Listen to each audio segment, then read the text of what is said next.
सही। तो context API का कल क्लास थी, हमने कोड किया, और जैसा मैंने कल ही बताया था कि कोड में कोई मिस्टेक नहीं है। जो हमने कोड फॉलो किया है, जो हमने कोड चलाया है, वो बिल्कुल परफेक्ट है और वैसा ही होता है। सही है। तो कल भी जब आप लोग गए तो 5 मिनट में बस जब हमने इसको थोड़ा मैंने गौर से देखा तो समझ आया कि भाई अगेन कोड में कोई मसला नहीं था। चक्कर सिर्फ ये था कि हो ये रहा था कि जब यहाँ पे मैं यूज़र्स लिख रहा हूँ तो मैं खुद टाइप कर रहा हूँ। सही है, ये बात आपको समझ आ रही है? मैं लिंक खुद हिट कर रहा हूँ। तो आप खुद इसको ज़रा ऐसे सोचें कि यहाँ पे 10 कंप्यूटर्स हैं, आपकी एक वेबसाइट है, फेसबुक है या कोई भी वेबसाइट है। अब वो वेबसाइट जो है वो एक ही जगह पे पड़ी हुई है। सही है, एक ही एप्लीकेशन है, एक ही रिएक्ट की एप्लीकेशन है जो पड़ी हुई है, लेकिन वो 10 बंदे उसको यूज़ कर रहे हैं। तो क्या ऐसा हो सकता है कि मेरी प्रोफाइल में अपना यूज़र नेम और आईडी डालूं और आपको मेरी तस्वीरें दिखना शुरू हो जाए? मुझे मेरे पीसी पे मेरी तस्वीरें दिखेंगी, आपको अपने पीसी पे आपकी तस्वीरें दिखेंगी। हालांकि वेबसाइट की कितनी है? एक है, एक ही रिएक्ट की एप्लीकेशन है जो हम सबको अलग अलग कंटेंट दिखा रही है। वो क्यों अलग अलग कंटेंट दिखा रही है? क्योंकि हम सबका जो हमने लॉगिन किया तो हमारा एक कॉन्टेक्स्ट बना, यानी कि अब हम जो डेटा उसमें पास करेंगे या फॉरवर्ड करेंगे या रिसीव करेंगे वो हमारे रिलेटेड होगा।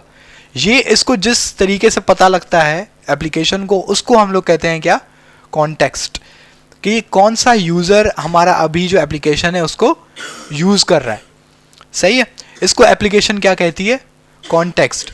अब प्रॉब्लम ये हो रही थी कि जब मैं /users करके अलग से खोल रहा था ना उसको, तो रिएक्ट को क्या लग रहा था कि ये अलग यूज़र है और ये वाला अलग यूज़र है। तो जब ये वाला यूज़र कोई चेंज कर रहा है तो वो जाहिर सी बात है यहाँ पर नहीं दिखा रहा। वो क्यों नहीं दिखा रहा? क्योंकि उसको लग रहा है कि ये बिल्कुल अलग अलग यूज़र्स हैं जो मेरी एप्लीकेशन इस्तेमाल कर रहे हैं। और ये बिल्कुल सही भी है। अगर मैं वहाँ पे अब मैं किसी से चैटिंग कर रहा हूँ, क्या पता आप लोगों को पता लग रहा है कि मैं क्या बातें कर रहा हूँ, तो मसला हो जाएगा ना। तो इस वजह से ये बेसिकली मसला था कॉन्टेक्स्ट का। तो यहाँ पे हमने जल्दी जल्दी में /users करके कर दिया, क्योंकि अगेन थोड़ा सा आलसपन था कि मुझे अलग से लिंक बना के मैं बटन नहीं बनाना चाह रहा था। तो कल मैंने सिंपल ये काम किया था आपके जाने के बाद कि मैंने एक अलग बटन बनाया नेविगेशन बार में। कौन सा? यूज़र्स का। हम बेसिकली अलग एप्लीकेशन पे जा रहे थे, क्योंकि एप्लीकेशन एक ही है, लेकिन जाहिर सी बात है मैं जब उसको अलग अलग तरह से हिट कर रहा हूँ ना, अलग अलग URL से, तो उसको लग रहा है कि ये 2 अलग यूज़र्स मुझे एक्सेस कर रहे हैं। तो वो आपका डेटा जो आपने चेंज किया वो दूसरे वाले को नहीं दिखाएगा, और जो दूसरा वाला चेंज करेगा वो आपको नहीं दिखाएगा, क्योंकि उसको लग रहा है कि ये 2 अलग अलग यूज़र्स हैं। कंपोनेंट को आगे टारगेट किया तो वो डायरेक्टली उधर मूव कर गया, क्योंकि अभी कौन सा क्या चीज़ यूज़ हो रही है? React router. तो रिएक्ट राउटर ने पेज बदला, तो अभी रिएक्ट को पता है कि अभी हमारे पास एप्लीकेशन एक है, बस यूज़र एक पेज से दूसरे पेज पे गया है, लेकिन यूज़र वही है। ये अभी क्योंकि हमने किसके थ्रू काम किया है? राउटर्स के थ्रू।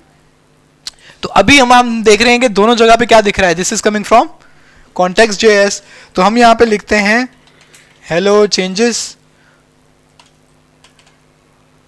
और यहाँ पे हम क्लिक करते हैं तो इस कंपोनेंट में तो चेंज हो गया। क्योंकि कल जब मैं खुद से ही बातें कर रहा था, पता नहीं आप सुन रहे थे या नहीं, तो मैं जब console लॉग करा के मैंने ये चीज़ चेक कर ली थी कि कॉन्टेक्स्ट API में वेरिएबल चेंज हो रहा था।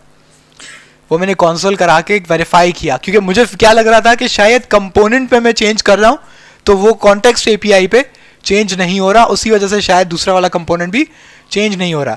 लेकिन जब मैंने उस चीज़ को वेरीफाई किया, console लॉग कराया, तो मुझे पता लगा कि नहीं, जो मेरा वेरिएबल मैं यहाँ पे जो चेंज कर रहा हूँ वो बाकायदा कॉन्टेक्स्ट API में चेंज हो रहा है। सही है। तो मैंने यहाँ पे जब चेंज किया हेलो चेंजेस, अब मैं यहाँ पे आता हूँ और मैं किस पे जाता हूँ? यूज़र्स पे। तो अब यूज़र्स पे मुझे क्या दिखा रहा है? Hello changes. कोड में मैंने कोई लफ्ज़ चीज़ चेंज नहीं की है, सेम कोड है आपके सामने ही है। ठीक है।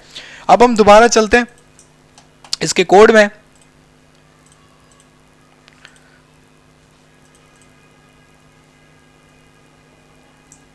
अब ये वाला काम तो कल मैंने टेस्टिंग के लिए किया था। ये जो आपके सामने सारा काम हुआ हुआ है, ये मैं टेस्टिंग कर रहा था तो मैंने किया था।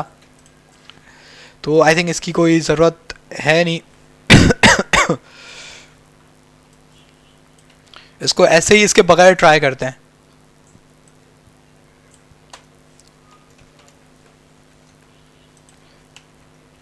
तो हमने दोबारा से ये यूज़ ऑथ से मंगवाया था, ऑथ और सेट ऑथ। इस पर हमें फ़िलहाल ऑथ को ले जाके हम इसको डिस्प्ले करा देते हैं। ठीक है, एप्लीकेशन रीलोड हुई। एप्लीकेशन रीलोड हुई तो ये पुराना वाला डेटा वापस आ गया। तो हम चलते हैं लॉगिन में। अब लॉगिन पेज पे दोबारा से क्या आ रहा है, this is from coming from context.js। अब यहाँ पे लिखते हैं हेलो न्यू चेंजेस, और हमने दोबारा से टाइप किया क्लिक मी, तो इस कंपोनेंट में चेंज हो गया। होना क्या चाहिए, इस कंपोनेंट में भी चेंज हुआ, लेकिन ये बेसिकली इस कंपोनेंट में चेंज नहीं हुआ। ये कहाँ चेंज हुआ है, ये कॉन्टेक्स्ट एपीआई में चेंज हुआ है। क्योंकि ये वाला जो वेरिएबल है जो यहाँ पे आपको वैल्यू दिखा रहा है, ये कहाँ से लिया था मैंने, कॉन्टेक्स्ट एपीआई। ये वाला वेरिएबल इस कंपोनेंट में है ही नहीं, ये वाला वेरिएबल आपके कॉन्टेक्स्ट एपीआई में है, मैंने वहाँ से इंपोर्ट किया हुआ है। तो अगर यहाँ पे वैल्यू बदली है तो इसका मतलब है ये वैल्यू बेसिकली कहाँ बदली, कॉन्टेक्स्ट एपीआई में। तो यहाँ पे बदल गई, तो अब मैंने यही वाला वेरिएबल कहाँ पे यूज़ किया हुआ है, यूज़र्स में। तो अब हम यूज़र्स में चलते हैं, तो यहाँ पर भी वैल्यू चेंज हो गई। बात समझ आ रही है। तो कॉन्टेक्स्ट एपीआई बेसिकली, जैसा मैंने कल कहा था, बिल्कुल सही कहा था, मैं झूठ नहीं बोल रहा था, कि वो आप उसको जहाँ भी यूज़ कराना चाहें आप उसको यूज़ कर सकते हैं। और किसी भी कंपोनेंट में से आपने उसकी वैल्यू बदली तो जिस जिस कंपोनेंट में वो यूज़ हुआ हुआ है वहाँ वहाँ उसकी वैल्यूज़ चेंज हो जाएंगी। अब एक काम करते हैं कि रिवर्स ले जाते हैं। अब यही वाला काम जो हमने लॉगिन में किया था,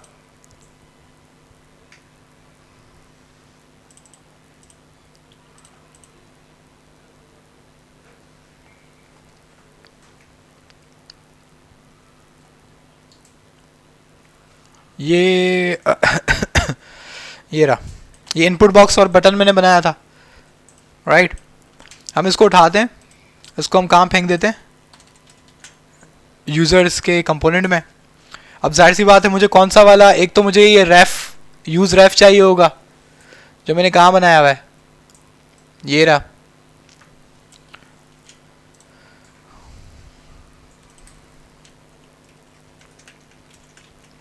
ये यूज़ रेफ हो गया। अब यूज़ रेफ मैंने इस्तेमाल किया है तो मुझे यहाँ पे इंपोर्ट भी कराना लाजमी है। सही है, यूज़ रेफ हो गया। अब मुझे क्या चाहिए, मेरा कॉन्टेक्स्ट टेस्ट फंक्शन, जो कि बेसिकली बटन के साथ लगा हुआ है। बटन प्रेस होगा तो ये वाला फंक्शन चलेगा। तो ये वाला फंक्शन मुझे लाजमी सी बात है किस में चाहिए, यूज़र्स में। तो ये मैंने बेसिकली क्या किया है कि एक इनपुट बॉक्स और एक बटन मैंने बनाया था लॉगिन में, मैं बस वो कॉपी पेस्ट करके लाया हूँ, और बाकी सारा जो ऊपर उसका मवाद था यानी कि उसका फंक्शन और रेफ वो भी मैं कॉपी करके लाया हूँ। बात समझ आ रही है। तो इसका अब हम लोग क्या करते हैं कि इधर जब हमने देखा तो सेम चीज़ वही है। क्या चीज़, ये यहाँ पे मैं समझा नहीं, आपका क्वेश्चन नहीं समझा मैं।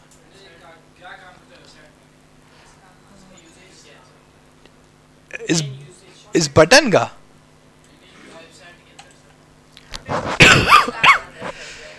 कौन सी चीज़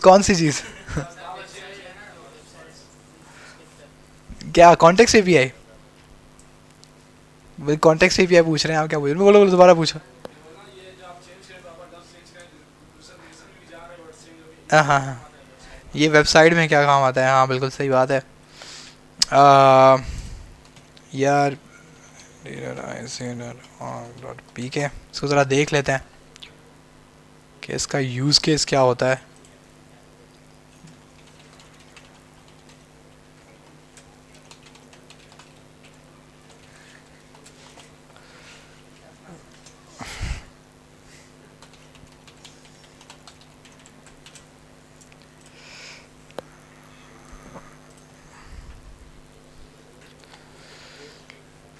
सही है।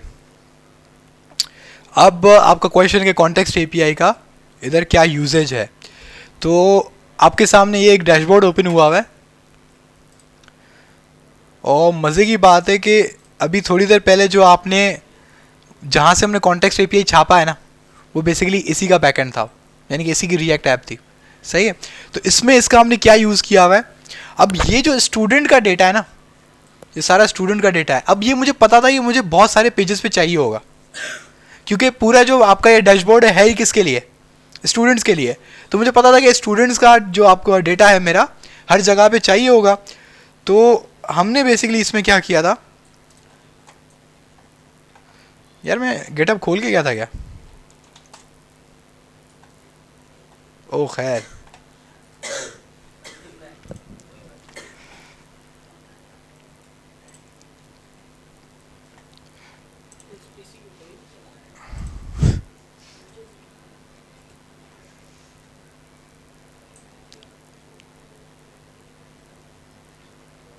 देखें axios.get आप सब पढ़ के आ चुके हैं, सही है।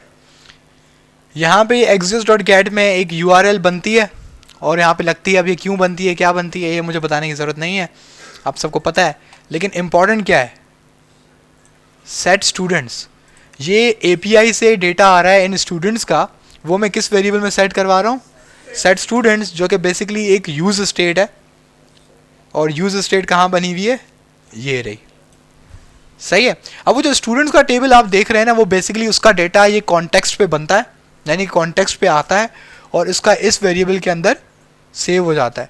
अब ये इस वेरिएबल में सेव हुआ ना एक बार, तो इसका फ़ायदा क्या हुआ कि जब मेरे पास ये डैशबोर्ड है, तो इस डैशबोर्ड के बहुत ज़्यादा इधर कंपोनेंट्स हैं, ठीक है। अब मैं किसी और कंपोनेंट में जाता हूँ, लेट्स से सर्टिफिकेशन।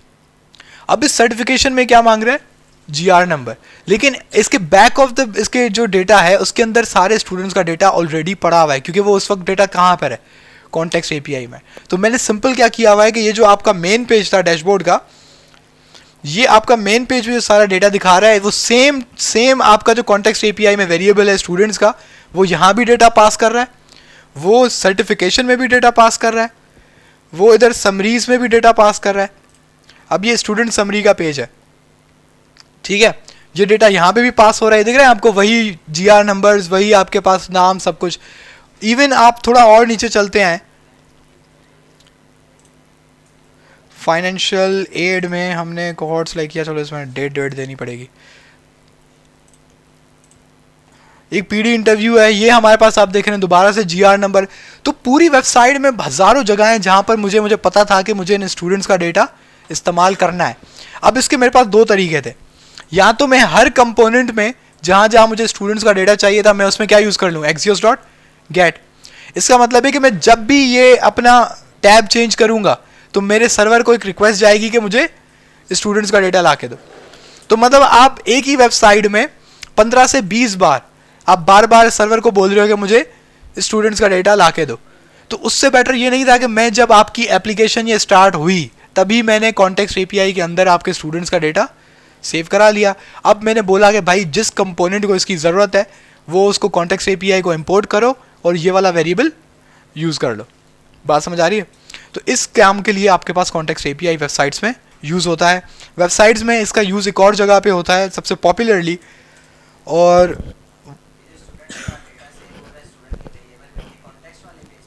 कंपोनेंट में, हाँ मैं वहाँ। तो ये बेसिकली आपको आगे चल के पता लगेगा कि हम लोग जो API कॉल्स करते हैं, जो ऐसी API कॉल जो मुझे पता है कि सारी वेबसाइट पे सेम रहेगी, वो हम नॉर्मली कॉन्टेक्स्ट के अंदर करते हैं। क्योंकि कॉन्टेक्स्ट कब चलता है, जब आपके सारे कंपोनेंट्स बन चुके होते हैं, सही है। यानी कि जब आपका इंडेक्स पेज बन रहा है तभी आपका कॉन्टेक्स्ट भी बन रहा है। आपने इंडेक्स पेज हमने देखा था, कहाँ था, ये रहा।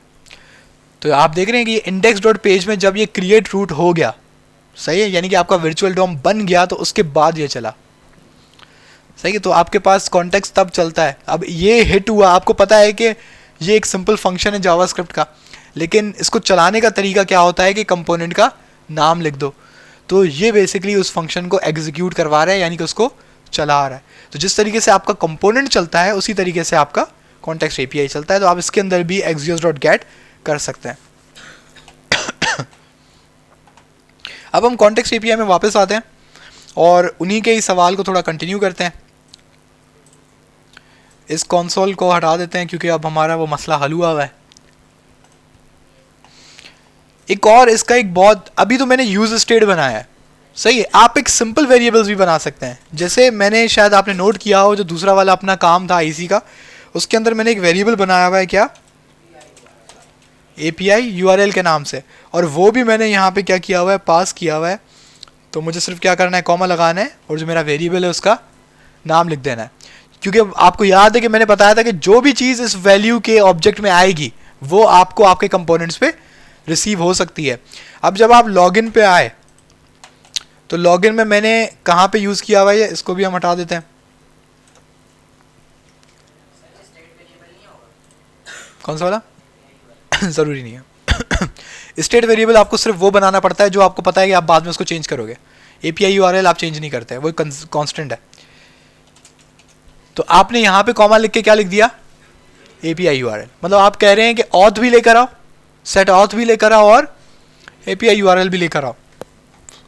अब फर्ज करो आप यहाँ पे यूज कर रहे हो axios.get। अब URL हम कैसे यूज करते हैं?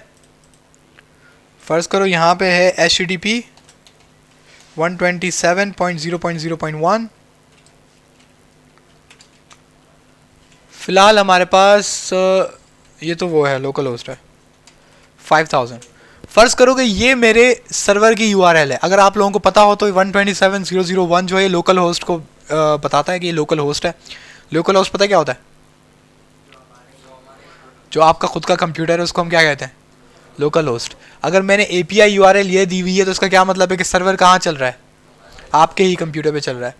तो आपके पास ये आपने एक API URL बनाई, अब आपने इसको हर जगह पे इंपोर्ट किया जहाँ जहाँ पे आपने कॉन्टेक्स्ट API आपने मंगवाया हुआ है, यहाँ इसको आपको यूज़ करना है। फिर जब आप axios.get करते हो तो आप ये लाइन नहीं लिखते, सही है? कौन सी लाइन? जिसमें आपको सर्वर का नाम या सर्वर का डोमेन आपको बताया हुआ हो, ये लाइन नहीं लिखते, बल्कि आप क्या लिखते हो? API URL plus login. अब API URL की जगह पे क्या लिख के आ जाएगा? वो सारा HTTP 127.0.0.1/login। अब सही है, ये यहाँ पे हमने यूज़ कर लिया। उसके बाद फ़र्ज़ करें जहाँ जहाँ पे आपने API यूज़ की वहाँ वहाँ पे आपने ये वैल्यू यूज़ कर ली। इसका फ़ायदा क्या हुआ? नहीं, शॉर्ट होना नहीं था। तो इसका क्या फ़ायदा होगा? क्या? तो इसका एडवांटेज क्या है? इसका करने का एडवांटेज क्या है? सेंट्रल डेटाबेस तो है नहीं, यूज़ सही है, वेरिएबल को यूज़ कर लेंगे। इसका मसला क्या होता है, जब आप टेस्टिंग कर रहे होते हो तो आप नॉर्मली किस पे कर रहे होते हो? Local host. उसके बाद आपको जो आपका बैकएंड डेवलपर है वो आपको बताता है कि उसने अपना जो बैकएंड सर्वर है वो कहाँ पे डिप्लॉय किया हुआ है। तो आप उससे क्या मांगते हो? URL। आप बोलते हो अपने सर्वर का URL ला के दो। फ़र्ज़ करो उसने आपको ये वाली लिंक ला के दी,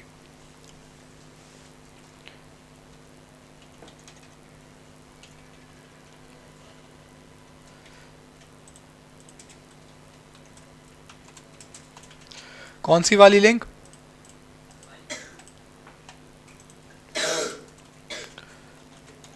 ये वाली, सही है।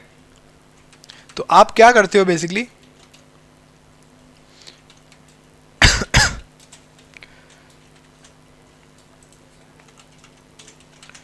आपने सिर्फ क्या किया कि आपने इसको कमेंट आउट कर दिया और आपने API URL को किसके अगेंस्ट में ला दिया? इस जो आपके बैकएंड डेवलपर ने आपको लिंक दिया है। तो आपने 1 सेकंड के अंदर अपनी एप्लीकेशन में जितनी दफ़ा ये API URL का वेरिएबल यूज़ किया होगा, यानी कि आपकी पूरी एप्लीकेशन में से जो बैकएंड सर्वर की जो URL है वो बदल गई। अगर आप इसको ज़रा सोचें कि अगर आप ये काम नहीं करते और आपको बैकएंड डेवलपर कहता है कि यार सॉरी मैंने गलती कर दी थी, आपको URL बताने में आप बोलोगे उसको, अब आप फिर एक एक पेज में जाओगे, एक एक कंपोनेंट में जाओगे, उसको आप तब्दील करते रहोगे।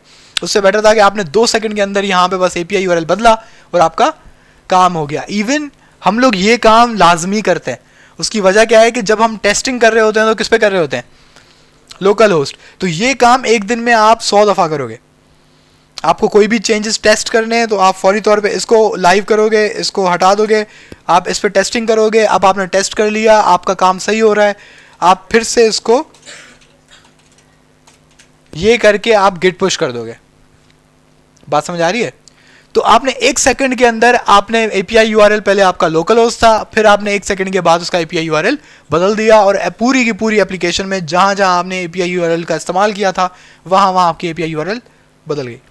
तो कॉन्टेक्स्ट एपीआई का एक ये भी बहुत बड़ा फ़ायदा है जो हम यूज़ करते हैं। और यकीन करें, आपको लग रहा होगा कि अभी तक तो आपने axios.get सिर्फ दो आई थिंक कंपोनेंट में यूज़ किया है, एक यूज़र्स के कंपोनेंट में और दूसरा लॉगिन के कंपोनेंट में। लेकिन यकीन करें ये इतनी जगह यूज़ होता है, इतनी जगह यूज़ होता है कि आप खुद पागल हो जाओगे अगर आपने गलती से भी API URL का आपको नहीं बनाया था आपने। अब क्योंकि आप खुद सोचेंगे, अगर आपको ये API URL प्रॉप्स के थ्रू पास करना पड़ता तो इसका मतलब है कि आपको app.js में ये वेरिएबल बनाना पड़ता, फिर सारे कंपोनेंट्स को थ्रू प्रॉप्स आपको पास करना पड़ता। और यहाँ पर आपको जहाँ पे चाहिए आपने उसको इंपोर्ट कराया कॉन्टेक्स्ट API को। जब मैं लफ्ज़ बोल रहा हूँ एक कॉन्टेक्स्ट API को इंपोर्ट कराना, तो उसका मतलब क्या है कि मैं अपने कंपोनेंट में जाके वो जो हुक हमने बनाया था, हम उस हुक को इंपोर्ट करवाते हैं। उस हुक का नाम क्या था? Use auth. और उस हुक को यहाँ पर एग्जीक्यूट करा देते हैं। ये बेसिकली जब मैं कह रहा हूँ कि कॉन्टेक्स्ट API को हम इंपोर्ट कराते हैं, उसका मतलब ये है। ये बात समझ आ रही है? इस हुक में कॉन्टेक्स्ट API यूज हो रही है। तो कॉन्टेक्स्ट API को जब आप इंपोर्ट करते हैं ना, तो उसकी 2-3 लाइन है। तो उसकी 2-3 लाइनों से बचने के लिए हमने क्या बनाया था? एक हुक। अब क्योंकि हुक इस्तेमाल करने के लिए आपको सिर्फ एक इंपोर्ट की लाइन चाहिए और दूसरी यूज करने की लाइन चाहिए, जो कि एक बहुत स्टैंडर्ड वे है इस आपको कॉन्टेक्स्ट API को इस्तेमाल करने का। अब इतना तो आप समझ गए होंगे कि कॉन्टेक्स्ट API आपकी यहाँ पे रेडी है, चल भी रही है, जैसे एक्सपेक्टेड था वैसे ही चल रही है। तो आपको मैं ये हुक वाली जो फाइल है ये भी, और जो ये auth-context.js वाली फाइल है ये भी आपको मैं गूगल क्लासरूम के अंदर इसको मैं अपलोड कर दूंगा अंडर टाइटल कॉन्टेक्स्ट API। तो आप जब अपने पास इसको टेस्ट करें तो आपको इसको सिंपली बस क्या करना है? डाउनलोड करना है और जो प्रोसेस है उसको फॉलो करना है। अब प्रोसेस फॉलो करने के लिए हम इसको थोड़ा सा बैकफुट जाते हैं और कल को थोड़ा सा रिवाइज करते हैं। ये जितना भी काम आज तक था ये वन टाइम जॉब है। मतलब आप पहली दफ़ा जो एप्लीकेशन बनाओगे, मतलब आपने बिल्कुल नई नई एप्लीकेशन बनाई, ये वाला काम आपको सिर्फ तब करना है। एक दफ़ा कॉन्टेक्स्ट API बन गई, एप्लीकेशन में सेट हो गई, उसके बाद आप खुद सोच सकते हैं कि आपने सिर्फ वेरिएबल बनाने हैं और कुछ भी नहीं करना। ये वन टाइम जॉब है। इवन दो मैंने क्या किया हुआ है कि मैंने एक एप्लीकेशन का एक खाका बनाया हुआ है। अब एप्लीकेशन का खाके का क्या मतलब है कि मैंने मतलब एक खाली प्रोजेक्ट बनाया हुआ है एप्लीकेशन का, उसके अंदर Axios भी इंपोर्ट हुआ हुआ है, राउटर भी लगा हुआ है और ये कॉन्टेक्स्ट API भी लगी हुई है। तो मैं क्या करता हूँ कि मुझे जब भी रिएक्ट का प्रोजेक्ट स्टार्ट करना होता है तो मैं उसको गिट क्लोन करता हूँ और उसमें अपना काम शुरू कर देता हूँ। अब उसके अंदर राउटर ऑलरेडी लगा हुआ है। सही, राउटर के जो ब्राउज़र राउटर, राउट्स वाट्स वगैरह ये लगाना फलाना ढिमकाना जो बेसिक चीज़ें थी वो लगी हुई होती हैं। Axios इंस्टॉल और इम्पोर्ट हुआ होता है और उसके बाद आपका कॉन्टेक्स्ट API भी पूरा सेटअप होता है। तो उससे क्या हो जाता है? आपका प्रोजेक्ट थोड़ा फास्ट हो जाता है। इवन ये भी कॉन्टेक्स्ट API मैंने अब आपके साथ दोबारा ट्राई किया। मुझे कोई 1-1.5 साल हो गया मैंने कॉन्टेक्स्ट API दोबारा टच ही नहीं की। सही है। उसकी वजह क्या है कि मेरे पास पूरे प्रोजेक्ट वो बने पड़े, मैं उसको उठाता हूँ, उसको रन क्लोन करता हूँ, उसको नोड मॉड्यूल्स डाउनलोड करता हूँ और ख़त्म। जो उसमें जो चेंजेस करनी होती है हम वो कर लेते हैं। तो ये सारी जो पंचायत है ये वन टाइम है, लेकिन इसको समझना आपके लिए ज़रूरी है, कॉन्सेप्चुअल होना आपके लिए ज़रूरी है, क्योंकि इंटरव्यूज़ में आपसे वो पूछ सकते हैं कि भाई ये कॉन्टेक्स्ट API क्या है और ये कैसे बनती है। बात समझ आ रही है?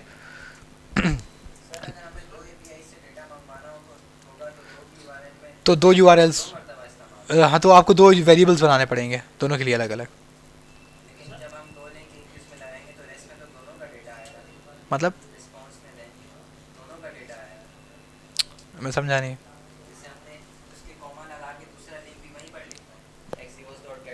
नहीं नहीं नहीं नहीं नहीं नहीं, Axios फिर आपको दोबारा से .get दोबारा से एक और करना पड़ता है, 2 बनाने पड़ते हैं। सही। तो हम एक काम करते हैं, कल वाली क्लास में जो कॉन्टेक्स्ट API की बहस हुई थी उसको थोड़ा सा मेमोराइज करते हैं कि हमने क्या किया था। सबसे पहले हम लोगों ने क्या किया था कि हमने कॉन्टेक्स्ट नाम का एक फ़ोल्डर बनाया था, याद है? और इस कॉन्टेक्स्ट नाम के फ़ोल्डर में हमने एक फ़ाइल कॉपी की थी जिसका नाम क्या था? auth-context.js। ये फ़ाइल मैंने आपको अपने गिटहब के अकाउंट से ला के दी थी, लेकिन इसके अंदर जो चीज़ें यूज़ हुई हुई हैं वो ज़्यादा मुश्किल नहीं है। हमने शुरू में देखा था कि एक ये चीज़ तो आपको पता है क्या है, ये चीज़ भी आपको पता है क्या है, सही है। ये रिएक्ट कहाँ इस्तेमाल होता है? ये रिएक्ट आपने इस्तेमाल किया है?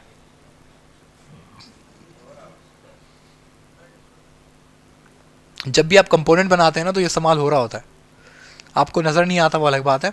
और दूसरा रिएक्ट डॉट फ्रेगमेंट करके हमने कोई चीज़ इस्तेमाल की थी, उसमें भी इस्तेमाल होता है। तो आप पहले यूज़ करते हैं रिएक्ट डॉट फ्रेगमेंट, सही है। और जब भी आप कंपोनेंट बनाते हैं ना तो ये ऑटोमेटिकली यूज़ होता है। इसकी आप मिसाल कुछ ऐसे है कि ये रिएक्ट का कलर देखें वो है डार्क है, हालांकि पूरे प्रोजेक्ट में कहीं भी इस्तेमाल नहीं है। तो इसका मतलब है जो कंपोनेंट है ये उसको ऑटोमेटिकली यूज़ करता है। इवन अगर आप इसको इंपोर्ट ना भी कराए ना तो रिएक्ट प्रोजेक्ट को पता चल जाता है कि यहाँ पे रिएक्ट को तो इंपोर्ट करना लाजमी था, सही है। तो क्रिएट कॉन्टेक्स्ट एक सिर्फ नया हुक था जो आपको, या एक नया फंक्शन था, हुक ना बोलें इसको क्योंकि इसके आगे यूज़ नहीं है।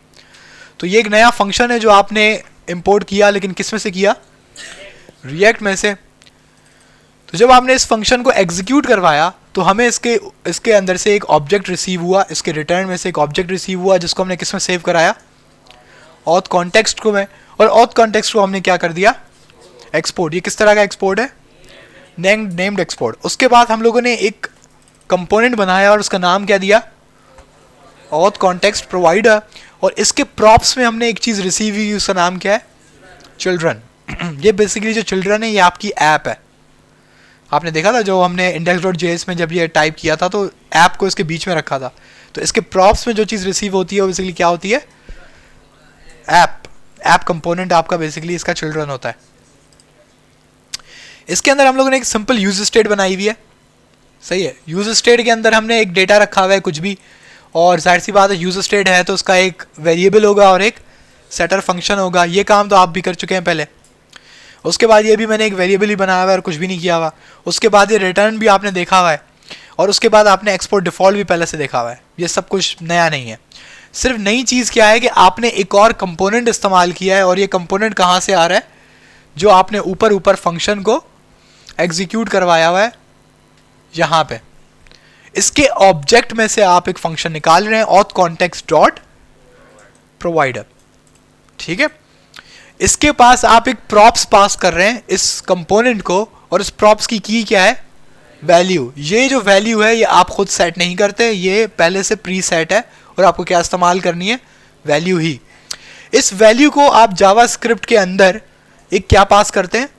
ऑब्जेक्ट। अब ये सबसे ज़्यादा इंपॉर्टेंट ऑब्जेक्ट है, ये वो ऑब्जेक्ट है जो आपके सारे कंपोनेंट्स के पास अवेलेबल होगा। ये बात आप समझ रहे हैं?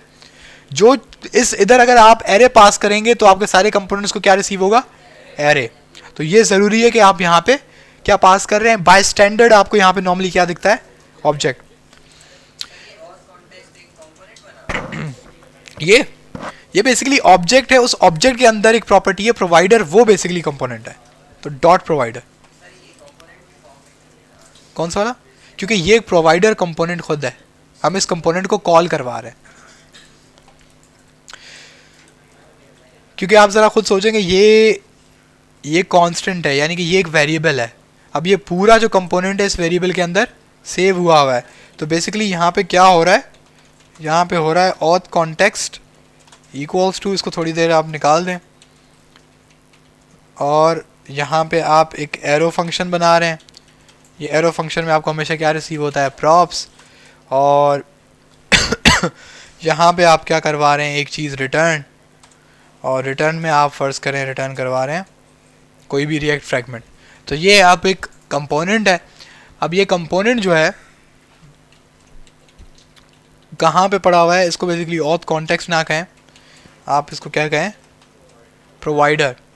अब ये प्रोवाइडर जो है कांस्टेंट के किसी एक ऑब्जेक्ट है ऑथ कॉन्टेक्स्ट नाम का,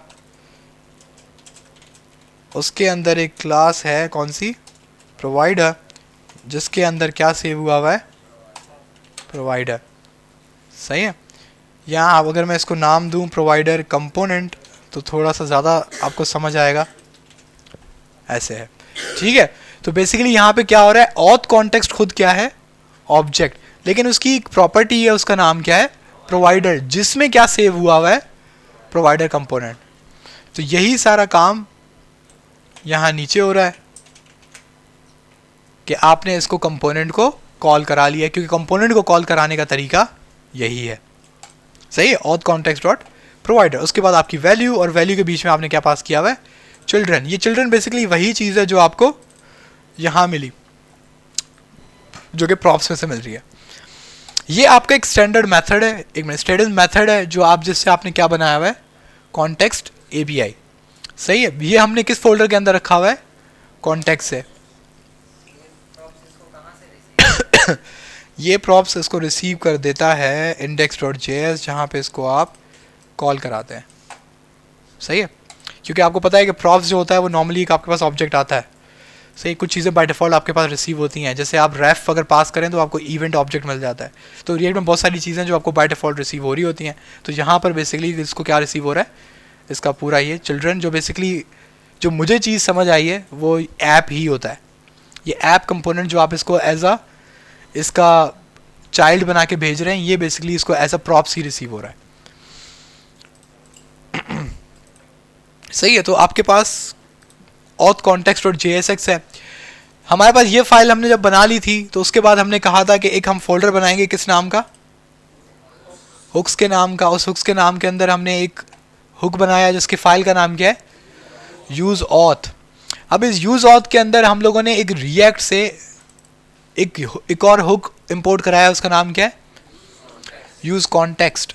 और हमने एक नेम्ड इंपोर्ट की है, कहाँ से, ऑथ कॉन्टेक्स्ट से। ये नेम्ड इंपोर्ट वही ऑब्जेक्ट है जिसके अंदर से हमें प्रोवाइडर मिला था। ठीक है, तो उसके बाद हमने सिंपल ये जो रिएक्ट वाला हुक था यूज कॉन्टेक्स्ट, इसको रैप करा दिया है किसके ऊपर, उस ऑब्जेक्ट के ऊपर जो बेसिकली हमें ऑथ कॉन्टेक्स्ट की फाइल में मिला था। और हमने फाइनली उसको क्या करा दिया है, एक्सपोर्ट डिफॉल्ट। अब यहाँ पर बेसिकली कॉन्टेक्स्ट एपीआई की कंस्ट्रक्शन पूरी है, यानी कि आपकी कॉन्टेक्स्ट एपीआई बन चुकी है। अब इस कॉन्टेक्स्ट एपीआई को यूज करना है। अब यूज करने वाले स्टेज में सबसे पहले हम कहाँ गए थे, index.js। index.js में पहले हमें उसको बताना है कि ये जो आपकी एप्लीकेशन है ये किसकी चाइल्ड है, ऑथ कॉन्टेक्स्ट प्रोवाइडर। बेसिकली ये आपको ये बता रहा है जो आपकी पूरी ऐप है उसके अंदर आपको क्या मिल सकता है, ऑथ कॉन्टेक्स्ट प्रोवाइडर, जो कि बेसिकली आपका कॉन्टेक्स्ट है। इसका आपको ये भी मतलब होता है कि अगर आप, ये ज़रूरी नहीं कि आप पूरी की पूरी ऐप पे अपना कॉन्टेक्स्ट लगाएं, ये भी हो सकता है कि आप एक एप्लीकेशन के छोटे से हिस्से पे अपना ये जो है कॉन्टेक्स्ट एपीआई है इसको लगाएं। ठीक है, तो जब अब हमारे पास वैसे नॉर्मली जो होता है वो एक कॉन्टेक्स्ट होता है, वो पूरी ऐप के ऊपर लग रहा होता है। तो अब हमारी पूरी ऐप के ऊपर क्या रिसीवेबल है, कॉन्टेक्स्ट एपीआई। अब ऐप के ऊपर क्योंकि ये रिसीवेबल है तो ऐप के जितने भी चाइल्ड कंपोनेंट्स हैं उन सब के ऊपर भी क्या रिसीवेबल है, कॉन्टेक्स्ट एपीआई। तो हमने डिसाइड किया कि हम सबसे पहले किस कंपोनेंट पे लगाएंगे, लॉगिन। अब इसको इस्तेमाल करना बहुत आसान था, क्यों, क्योंकि हमने एक हुक बनाया हुआ है। हमने सिंपल क्या करना है, उस हुक को इंपोर्ट करना है जिस फाइल में हमने उसको सेव किया था, और उसको फाइनली जैसे हम बिल्कुल यूजर स्टेट इस्तेमाल करते हैं वैसे ही हमने उसको यूज़ करा दिया है। फ़र्क सिर्फ इतना था कि यूजर स्टेट में यहाँ पे क्या होता है, एरे होती है, यहाँ पे इसने हमने क्या यूज़ किया है, ऑब्जेक्ट। क्योंकि हमें ऑब्जेक्ट रिसीव नहीं हो रहा, क्या रिसीव हो रहा है, ओ सॉरी एरे रिसीव नहीं हो रहा, क्या रिसीव हो रहा है, ऑब्जेक्ट। तो ये बेसिकली आपकी कॉन्टेक्स्ट एपीआई है। वैसे तो अगर हम चाहें तो यहाँ पे हम दूसरे भी वेरिएबल इस्तेमाल करके हम वेरीफाई कर सकते हैं कि हमारे पास कॉन्टेक्स्ट एपीआई में क्या क्या था।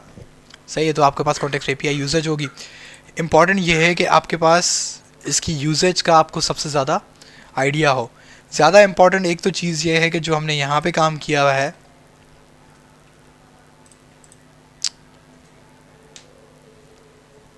कौन सा, axios.get वाला। लेकिन आप ये चीज़ देख रहे हैं कि यहाँ तो ये एक फंक्शन के अंदर है, या ये किसके अंदर होगा, यूज इफेक्ट के अंदर होगा। यूज इफेक्ट के अंदर क्यों डाला है,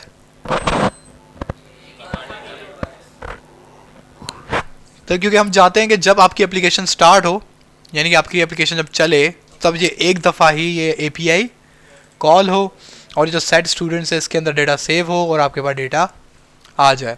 अब आप यहाँ पे देख सकते हैं कि कुछ डेटा हम लोगों ने, ये जो डेटा है सारा ये हमने टेस्टिंग के लिए लगाया था। सही है, तो हमने एक सिंपल वेरिएबल बनाया और उसके अंदर एक एरे सेव कर दी। क्योंकि आप खुद सोचेंगे जो ऑथ कॉन्टेक्स्ट की फ़ाइल है ये सिंपल एक जावास्क्रिप्ट फाइल भी है, तो इसके अंदर आप किसी भी किस्म का वेरिएबल बना सकते हैं और उसको कहाँ पास कर सकते हैं, इसकी वैल्यू के अंदर। अब अगर आप इस वैल्यू को देखें तो ये पूरी लिस्ट ऑफ वेरिएबल्स हैं जो हमें चाहिए और हम कॉन्टेक्स्ट एपीआई के थ्रू यूज़ करा रहे हैं। ये बात आपको समझ आ रही है? इसके साथ ही हम लोग आपके लिए लास्ट वाला असाइनमेंट किस किसने किया है?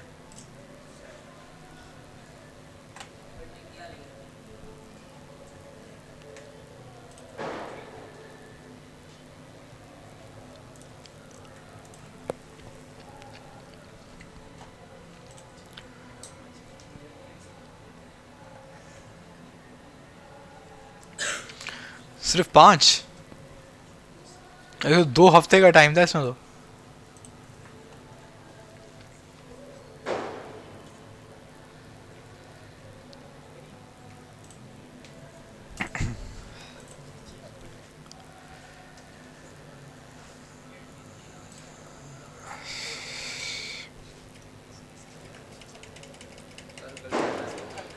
क्या? एक मिनट।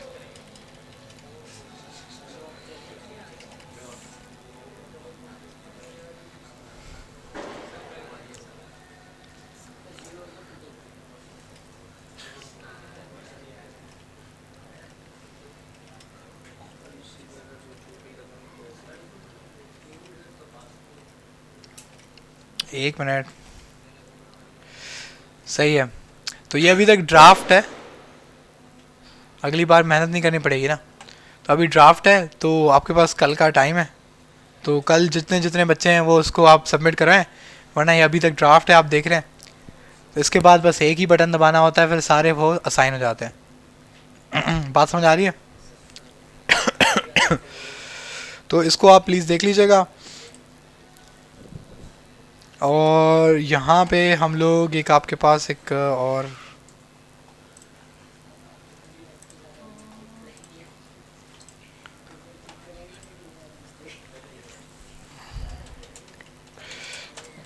एक आपके पास आपको सिंपल एक बनानी है, मशहूर ज़माना टू डू लिस्ट।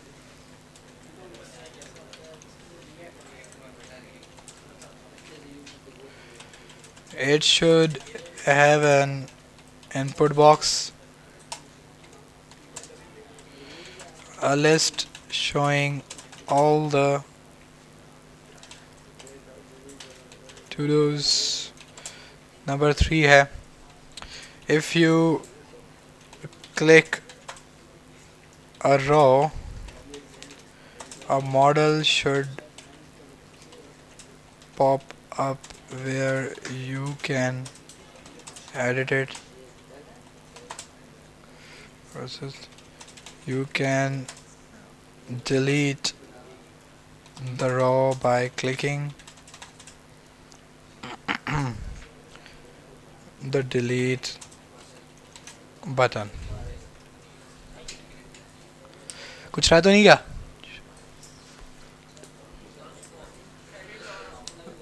क्या?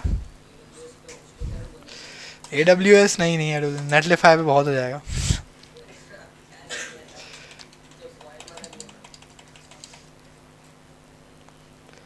A completion button,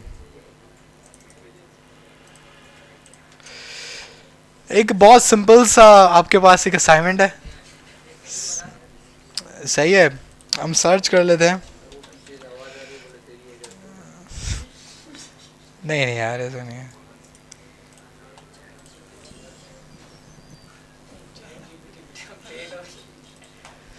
अच्छा भाई मर्जी है, चैट जीपीटी से बना लो, चल चल जाए बस तुम्हारा। To do app react,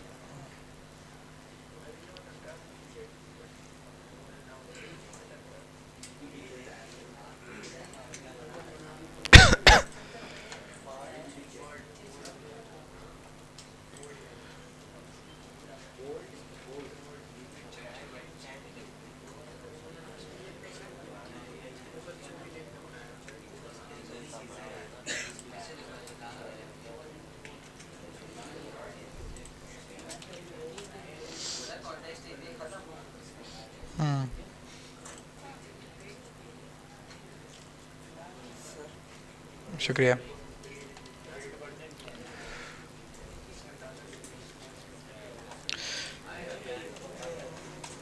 hello.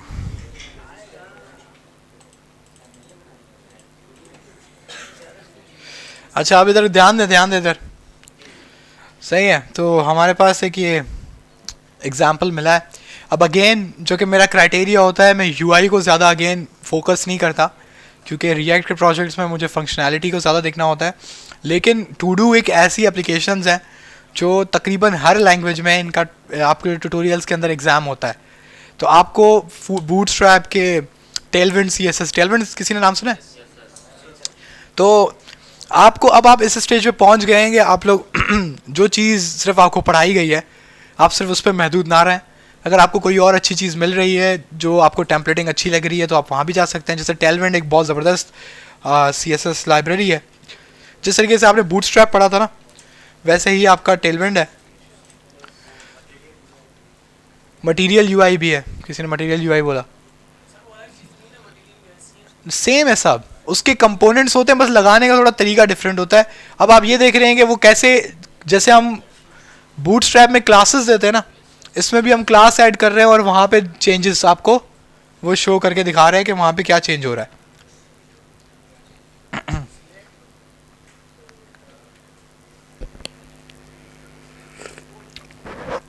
सही है। अब आप और नीचे जाएंगे तो आपको कंपोनेंट्स बेसिकली होता है, तो आपको सबसे ऊपर वो दिखाता है। टेलविंड एक बहुत ज़्यादा यूज़ होने वाली लाइब्रेरी है, तभी मैं दिखा रहा हूँ। अब क्यों? क्योंकि आप इस ये जो सारी अब आपको चीज़ें दिख रही है, ये सब आप टेलविंड के थ्रू बना सकते हैं। टेलविंड आपको सारी बनी बनाई ये सारी चीज़ें देता है। तो ये आप समझ सकते हैं एक तरह से लिस्ट है। सही है, लेकिन बड़ी खूबसूरत सी लिस्ट है। यहाँ पे बटन्स हैं, ये वाले बटन जो हैं इसको क्या कहते हैं? टॉगल बटन्स नहीं कहते तो ये टॉगल बटन्स हैं। ये देखिए प्लेयर इसने पूरा का पूरा किसके थ्रू बनाया है? टेलविंड के कंपोनेंट उठा के, मतलब उसने कोई खुद चीज़ नहीं बनाई है, बस उसका कंपोनेंट उठाए और पेस्ट किया है। इसके अलावा आप देखें ये ईयर्स मंथ्स डेज वाला जो एक पूरा बार होता है, ये पूरा नेविगेशन बार है। ये एक बड़ा बेहतरीन सा कार्ड है। सही है। ये आपको दिख रहा है ये क्या चीज़ है? ये एक फाइल एक्सप्लोरर है। जिस तरीके से VS कोड में होता है फाइल एक्सप्लोरर, ये उस तरह का इसने बनाया हुआ है पूरा का पूरा। किस में? टेलविंड CSS में। ये आपका ड्रॉप डाउन है, ये डिफरेंट बटन टाइप्स है, सबसे पहले बने हुए हैं। इवन यहाँ पे अगर आप जाएं तो sidebar layouts, page headings, calendar, sign in and registration, input groups, form layouts सब फ्री हैं। इवन आप शो मोर करें तो आपको और दिखेंगे। ये बिल्कुल सेम है जैसे बूटस्ट्रैप है। CDN लिंक होती है इसकी। अब जैसे साइड बार नेविगेशन है, ये लॉग्ड है, ये भी लॉग्ड है। स्टैक्ड लेआउट्स जो हैं तो ये एक अब हमारे पास ये डैशबोर्ड का एक सिंपल सा इसने वो दिया हुआ है टेम्पलेट, आप इसको यूज़ कर सकते हैं। तो टेलविंड CSS एक है उसमें से। इसके बाद आपके पास एक और होता है मटीरियल UI भी सेम चीज़ है, लेकिन मटीरियल UI की खास बात ये डेडिकेटेड टू सिर्फ किसके लिए? रिएक्ट के लिए। लेकिन अगर आप इसके डॉक्यूमेंटेशंस वगैरह में जाएंगे तो इसके बड़े ज़बरदस्त कंपोनेंट्स हैं। लेकिन मटीरियल UI की काफ़ी चीज़ें जो हैं वो पेड भी हैं। इसका सिर्फ नुकसान ये।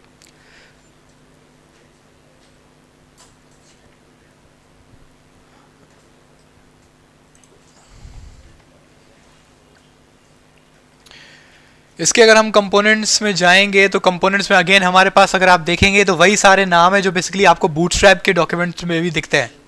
तकरीबन वही सारे नाम हैं। अब जैसे बटन्स हैं तो ये मटीरियल UI के बटन्स हैं। इसी तरह के बटन्स आपको बूटस्ट्रैप में भी दिखते हैं।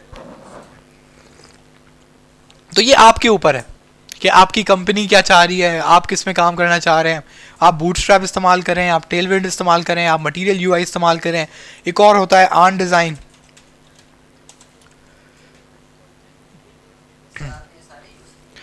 हाँ कहीं ना कहीं यूज़ हुए हैं।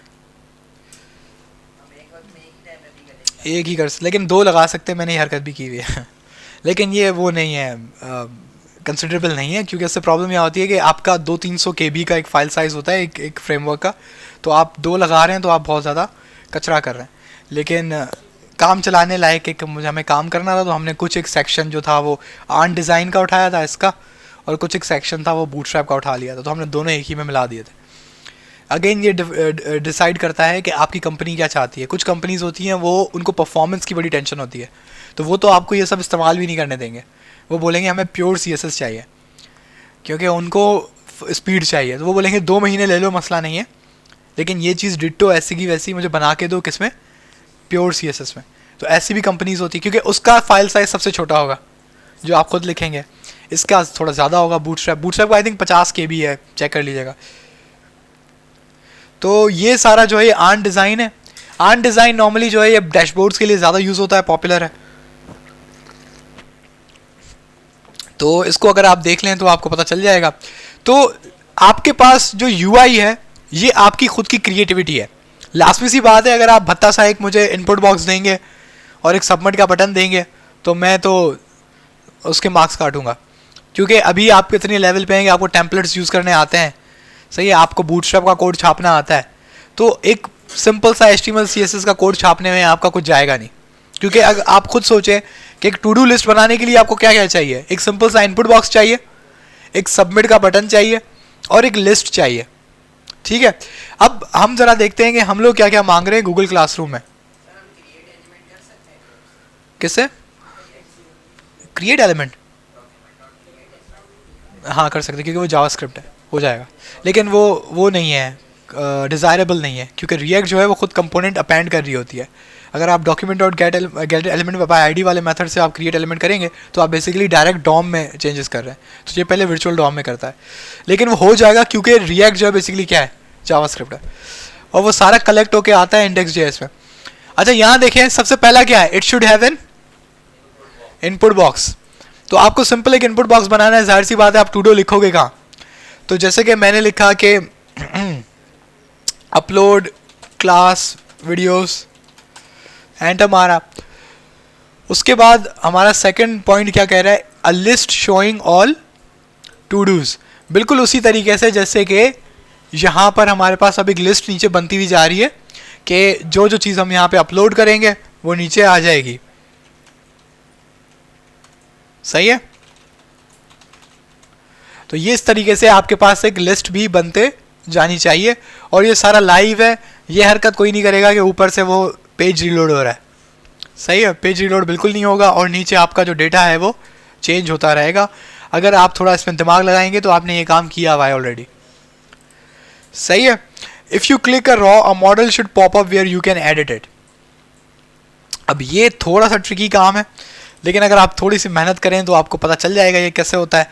इन्होंने, अगर आप देखें तो इन्होंने क्या टेक्निक इस्तेमाल की हुई है, अगर आप इसको डबल क्लिक करेंगे तो ये रॉ जो है क्या बन जाती है, इनपुट बॉक्स। अगर आप ये वाली हरकत करना चाहते हैं आप बिल्कुल करें, सही है, लेकिन मुझे फील होता है कि ये थोड़ा सा आपको मुश्किल होगा। ये भी आसान है, अगर आप इसको थोड़ा बैठ के सोचें कैसे मुमकिन है तो आपको पता चल जाएगा, और ये मैं बिल्कुल नहीं बताऊंगा, सही है। और उसके बाद अगर आपको किसी का कोड छापना है आप छाप लें, क्योंकि वो फिर भी आपको ढूंढने में तो मेहनत लगेगी। या आप सिंपल क्या कर सकते हैं कि आपने ये चीज़ तो देखी होगी कि आप किसी बटन पर क्लिक करते हैं तो एक पॉपअप ओपन होता है, उस पॉपअप पे आप एक इनपुट बॉक्स बनाएं और उसको काम यूज़ करें। अब ये काम जो मैं कह रहा हूँ ये आपने देखा हुआ है, अगर आपने बूटस्ट्रैप 5 के डॉक्यूमेंट्स याद हो आपको, बूटस्ट्रैप 5 में एक चीज़ कहलाती है मॉडल।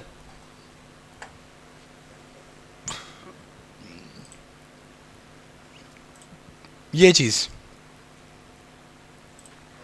आप एक बटन को क्लिक करेंगे तो आपके पास एक मॉडल खुल के आ जाता है, और उस मॉडल पे यहाँ पे आपको क्या लिखना है, इनपुट बॉक्स लगाना है, कुछ भी करना है, ये अब आपके इख्तियार में। इवन यहाँ पे पूरा का पूरा फॉर्म भी बन सकता है, सही है। ये आपका डिज़ाइनिंग होती है कि आप इसके अंदर क्या चीज़ लगाते हैं। अगर हम नीचे जाएं तो शायद इसने कहीं ना कहीं फॉर्म वाला भी दिया होगा।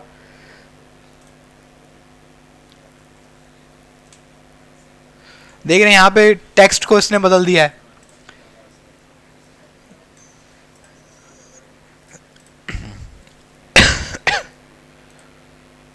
ये आपको बेसिकली ये वाला चाहिए।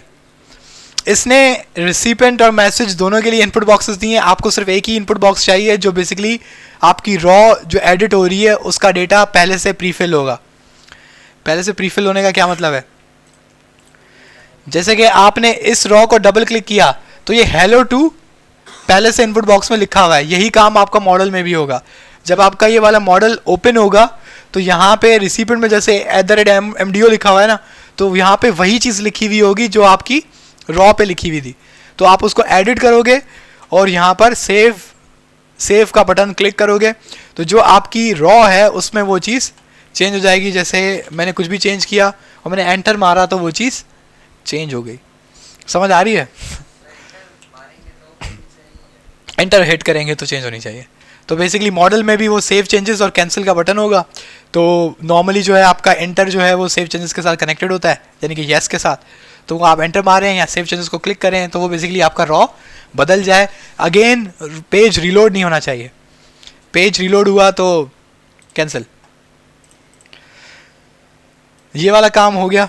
ये काम समझ आया? बेसिकली हम एडिट का फंक्शन बना रहे हैं। अगर आप थोड़ा सोचें तो इनपुट बॉक्स हमने बनाया ऐड करने के लिए, एडिशन फंक्शन है, और यहाँ पर आके ये आपका व्यू फंक्शन है। आप देख रहे हैं डेटा, देख रहे हैं क्या है आपके पास, और ये आपका एडिट फंक्शन है। सही है।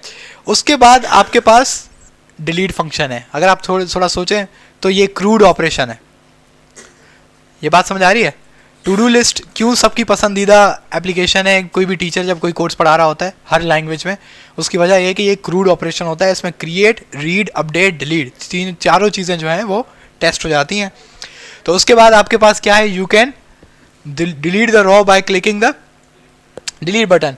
इसका मतलब क्या है कि जैसे कि अब ये एग्जांपल दी हुई है तो यहाँ पे इसके बराबर में, हर रॉ के बराबर में क्या बना हुआ आ रहा है? आपका भी ऐसा ही क्रॉस बना हुआ आएगा। अब आप उसको क्लिक करेंगे तो वो डिलीट हो जाएगा। सही है। उसके बाद मैंने एक और चीज लगाई है, वो है कंप्लीशन बटन। तो होना क्या चाहिए? जहां पर आपके पास एक क्रॉस बटन है वहीं पे इसके बराबर में एक चेक का बटन भी होना चाहिए। जब आप उस चेक के बटन को क्लिक करेंगे तो इसकी टेक्स्ट क्या हो जाए? स्ट्राइक थ्रू हो जाए। स्ट्राइक थ्रू पता है? लाइन आ जाए, यानी कि वो आइटम कैंसिल हो गया, वो आइटम कंप्लीट हो गया। ये बात समझ आ रही है? तो ये बेसिकली आपने टू डू ऐप बनानी है। अब इसका यूआई जो है अगेन आप खुद डिसाइड करें।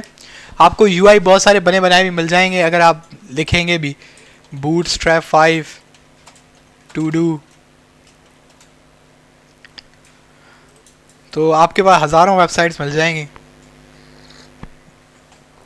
सही है। जो आपको पसंद आया, जौन सी पसंद आया। अच्छा, ये मैं इसकी बात कर रहा था, स्ट्राइक थ्रू, कि जिस अगर किसी ने चेक बटन पे क्लिक किया ना तो ये क्या हो जाए? स्ट्राइक थ्रू हो जाए। अब ये तो पता नहीं कैसे उन्होंने बना के रख भी दिया है, इनको शर्म भी नहीं आई। डिलीट और फिनिश्ड, इन्होंने भी फिनिश का बटन दिया है, लेकिन मैं चाह रहा हूँ कि आप एक तो वो क्रॉस वाला बटन दें, या डस्टबिन वाला बटन भी बड़ा खूबसूरत लगता है, छोटा सा डस्टबिन वाला आइकन अगर आप दे दें तो। ये भी बहुत प्यारा सा यूआई है, अगर आप देखें तो बहुत अच्छा यूआई है। ये भी डिसेंट है। इनमें से कोई भी आप यूआई का इश्यू नहीं है, आप यूआई उठाएं, लेकिन जाहिर सी बात है कंसिडरेबल हो, एक कंसिडरेबल चीज़ दिखे तो ये आप इसको उठाएं। हाँ, ये बेसिकली मैं कुछ ऐसा चाह रहा था कि अब आपके पास ऐसा एक डिलीट बटन भी है और आपके पास एक चेक बटन भी है और आपके पास पूरी एक रॉ है। ठीक है। चेक बटन दबाने पे वो स्ट्राइक थ्रू वाला ऑपरेशन होगा, ये वाला, और डिलीट दबाने पे ये पूरा का पूरा रॉ कैंसिल हो जाएगी। ज़्यादा बेटर है कि डिलीट वाला जब आप बटन दबाएं तो आप एक और मॉडल शो करवाएं, ये वाला, ये वाला, कि मतलब आप उससे कंफर्मेशन लें कि भाई तुम वाकई डिलीट करना चाहते हो। सही है। डिलीट और क्लोज तो वो ज़्यादा बेटर है। ऐसे ना हो कोई गलती से क्लिक हो जाए तो आपका वो डिलीट हो जाए। क्या इंस्ट्रक्शंस में ये चीज़ नहीं है, क्योंकि ये इतनी इंपॉर्टेंट नहीं है, लेकिन अगर आप प्रैक्टिस के लिए करना चाहते हैं तो आप कर सकते हैं।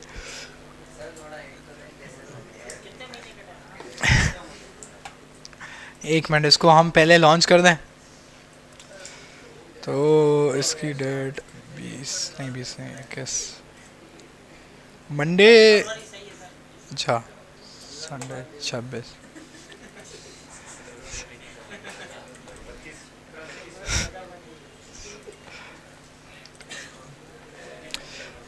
इसकी जो फाइनल डेट है अगले वीक संडे की है। अच्छा, इसको थोड़ा आप ब्रेनस्टॉर्म करें कि कैसे हो सकता है। अभी अगर आप इसको सोचें कि इसके अंदर आपको कॉन्टेक्स्ट एपीआई लगाने की ज़रूरत नहीं है, आपको रिएक्ट राउटर लगाने की ज़रूरत नहीं है। उसकी वजह क्या है कि सारा ऑपरेशन एक ही पेज पे हो सकता है।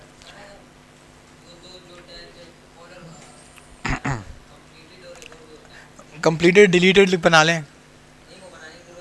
नहीं बनाने की ज़रूरत नहीं है। अगर आप बना लेते हैं तो अच्छी बात है, लेकिन उसके लिए आपको फिर राउटर की नीड पड़ जाएगी। सही है। तो अगर आप इसको ज़रा सोचें तो ना आपको राउटर की ज़रूरत है, ना आपको कॉन्टेक्स्ट एपीआई की ज़रूरत है, क्योंकि सारा काम एक ही पेज पे हो रहा है, एक ही कंपोनेंट पे हो सकता है। सही है। लेकिन लाजमी सी बात, अगर आप एक कंपोनेंट में सब कुछ करेंगे ना तो आपका दिमाग ख़राब हो जाएगा। तो आप उसको थोड़ा बहुत तो ब्रेक डाउन करेंगे। अब इसको ज़रा सबसे पहले सिंप्लीफाई करके सोचें तो आपने एडिशन वाला काम पहले किया है कि मैंने कहा था कि इनपुट बॉक्स होना चाहिए, एक फॉर्म होना चाहिए लॉगिन और पासवर्ड का। जब आप सेव चेंजेस करते थे तो एक आपकी एरे होती थी यूजर स्टेट की, जिसके अंदर आपका एक ऑब्जेक्ट सेव हो जाता था, याद है? तो ये वाला काम, एडिशन वाला काम आप लोगों ने ऑलरेडी किया है। अब एक सवाल उठता है कि जब अभी क्रॉस का आप नीचे जो लिस्ट बन रही है, सोचेंगे वो काम भी आप कर चुके हैं। आपने कार्ड्स बनाए थे, एक एपीआई से डेटा मंगवाया था, एक एरे में डेटा था, उस एरे से आपने यूज़र्स का डेटा निकाला और उसके क्या बना लिए थे, कार्ड्स बना लिए थे। तो ये काम भी आप जो लिस्ट शो हो रही है, क्योंकि आपका सारा जो डेटा है वो किस में सेव हो रहा है, एक लिस्ट में, और उसी लिस्ट में से एक लिस्ट को शो करवाना आप सबने किया हुआ है। वो किसके थ्रू होता है? मैप के थ्रू होता है। बहुत सिंपल। तो आपके दो काम तो हो गए, क्रिएट और रीड। अब दो चीज़ें बची, अपडेट और डिलीट। अगर आप सोचेंगे तो डिलीट भी बहुत आसान है। अब डिलीट करने के लिए आपको क्या चाहिए? एक तो उस आइटम की आईडी चाहिए कि आपको किसको डिलीट करवाना है। सही है। तो उस आइटम की जो आईडी होगी, आपको जस्ट उसको सर्च करना है और उसको डिलीट करवा देना है, जो आपका यूज स्टेट का एरे है। अब ये डिलीट कैसे होगा, ये एक अलग सवाल है। और आई थिंक जब हम लोग यूज स्टेट पढ़ रहे थे तो हम लोगों ने इस चीज़ का जवाब दिया था। सही है। आप में से काफ़ी बच्चे थे जिन्होंने ये सवाल पूछा था कि एक ऑलरेडी लिस्ट है और उसमें से हमें एक आइटम को माइनस करवाना है, एक डिलीट करवाना है, तो हम कैसे करेंगे। और तो हमने बताया था कि डायरेक्टली आप यूज स्टेट की एरे में से कोई चीज़ डिलीट नहीं कर सकते, उसका एक अलग मैथडोलॉजी है। और उसके लिए हमने एक एरे मेथड का इस्तेमाल किया था। वो एरे मेथड क्या था वो आप लोगों को याद होना चाहिए। पॉप था। पॉप के थ्रू तो नहीं हुआ था, फिल्टर था। सही है। तो उसके लिए आपको आपका जो डिलीट वाला फंक्शन है वो भी उससे हो जाएगा। उसके बाद आपका क्या रह जाता है? अपडेट। अब अपडेट के लिए आपका जो पहला मसला है वो है आपका मॉडल चलाना। सही है। अब आपको सबसे पहला जो थोड़ा तकलीफ देगा वो है कि कैसे आप एक लिस्ट बनाएं और उस लिस्ट की एक रॉ पे क्लिक करें तो एक मॉडल खुल जाए और उसके अंदर एक इनपुट बॉक्स हो और उस इनपुट बॉक्स में वही रॉ के अंदर जो चीज़ लिखी हुई थी वो लिखी हुई हो। ये जो काम है थोड़ा मुश्किल है, थोड़ा सा मुश्किल है। लेकिन अगर आप गूगल पे जाके सर्च करेंगे बूटस्ट्रैप 5 मॉडल, तो बूटस्ट्रैप 5 मॉडल करेंगे तो वो आपको सिखाएगा कि एक बूटस्ट्रैप 5 का मॉडल हम कैसे यूज़ करते हैं, कैसे ट्रिगर करवाते हैं, क्या होता है। इवन अगर आप यहाँ पर आकर देखेंगे तो पूरा का पूरा कोड आपके पास पड़ा हुआ है। ये दिख रहा है, ये आपका पूरा मॉडल का कोड है, यानी कि ये जो मॉडल दिख रहा है आपको, सही है। और ये इसका ट्रिगर बटन का कोड है कि जिस बटन पे आपको इसको ट्रिगर करवाना है वो उसका कोड है। अब आप एक बात समझ गए होंगे कि आपको बटन नहीं लगाना, अपडेट का बटन नहीं होना चाहिए। मैं पूरी रॉ में से कहीं पे भी क्लिक करूं तो ये वाला पॉपअप शो होना चाहिए। तो इसका मतलब है कि आपको ये सर्च करना पड़ेगा कि इनमें से कौन सा एट्रीब्यूट है, इस बटन के ऊपर वो कौन सा एट्रीब्यूट है बूटस्ट्रैप का, जो बेसिकली ये उसको बता रहा है कि ये बटन क्लिक होने पर ये चीज़ को हिट करो। ठीक है। अब आपको ये चीज़ थोड़ी सोचनी पड़ेगी और गूगल पे सर्च भी करनी पड़ेगी।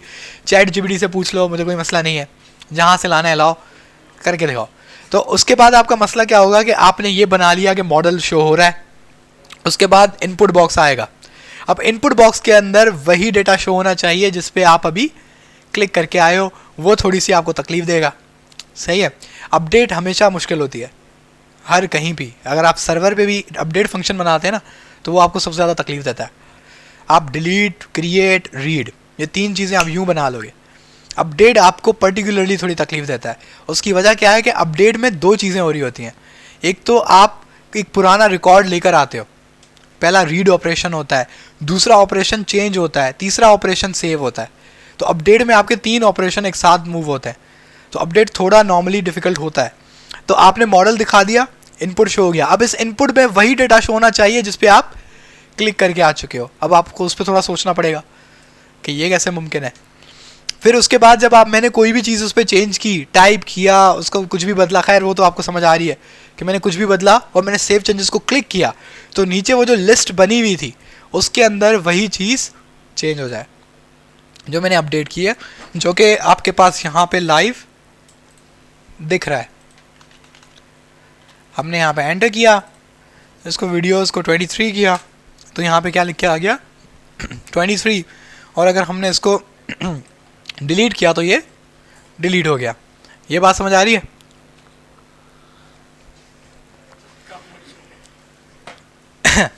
तो इस तरीके से आपकी क्या बन जाएगी, एक टू डू लिस्ट। उसके बाद लाजमी सी बात है, यहाँ पे तो ख़त्म होगा नहीं। टू डू लिस्ट के पास आपको ये जो टू डू लिस्ट है ये कहाँ पे डिप्लॉय करनी पड़ेगी? नेटलिफाई पे डिप्लॉय करनी पड़ेगी, क्योंकि हम चेकिंग वहीं करते हैं। तो आपको आपके लोकल कंप्यूटर, ऐसा ना हो कि आपके सिर्फ लोकल कंप्यूटर पे चल रही है तो आप खुश हो जाए। आपको जाहिर सी बात है कहाँ पे भी चलना चाहिए, नेटलिफाई पे भी चलना चाहिए। उसके बाद हम लोगों ने पोस्ट रिक्वेस्ट में लॉगिन वगैरह साइन अप फंक्शंस पढ़े थे, ये काम हमने किया था। अच्छा, एक चीज़ है, हम लोगों ने रिएक्ट में जब हमने स्टार्ट किया कंपोनेंट्स, नेस्टेड कंपोनेंट्स, ठीक है, उसके बाद क्या था, प्रॉप्स पढ़े। उसके बाद रिएक्ट हुक्स में यूज स्टेट पढ़ा, यूज इफेक्ट पढ़ा और यूज रेफ पढ़ा। 3 हमने रिएक्ट हुक्स पढ़े। उसके बाद हम लोग रिएक्ट राउटर पे आए। राउटर के अंदर फिर हम लोगों ने ये पढ़ा कि एक तो सिंपल राउटर कैसे लगाते हैं। उसके बाद हमने नेस्टेड राउटिंग की के /user/user, मतलब एक यूज़र्स के अंदर एक और यूज़र है, वो कैसे हम जाएंगे। उसके बाद हमने आउटलेट का इस्तेमाल किया नेस्टेड राउटर्स में।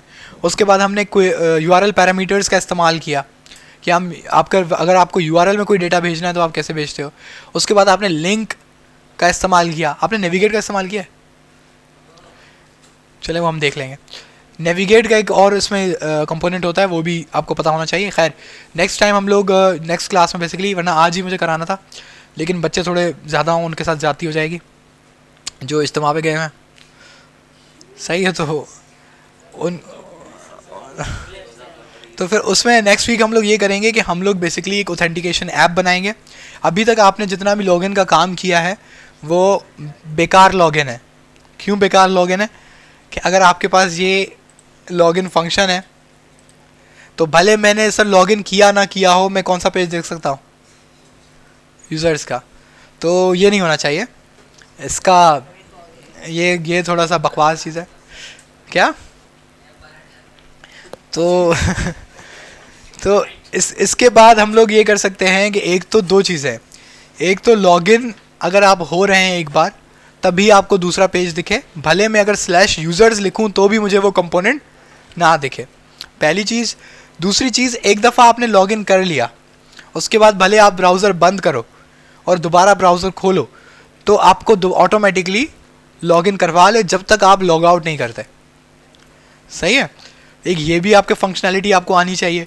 तो आपको बेसिकली प्रॉपर एक ऑथेंटिकेशन ऐप हमें बनवानी है।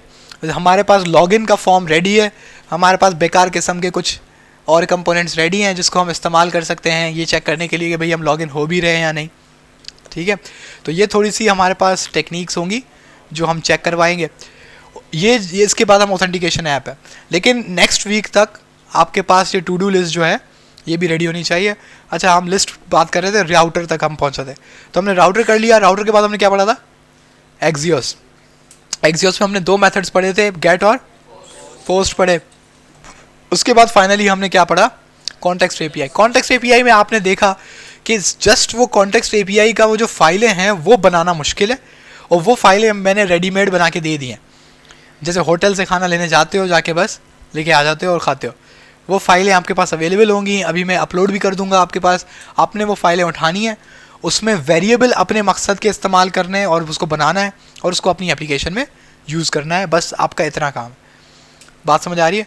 तो आपकी पूरी ऐप में कॉन्टेक्स्ट एपीआई भी हो जाएगी।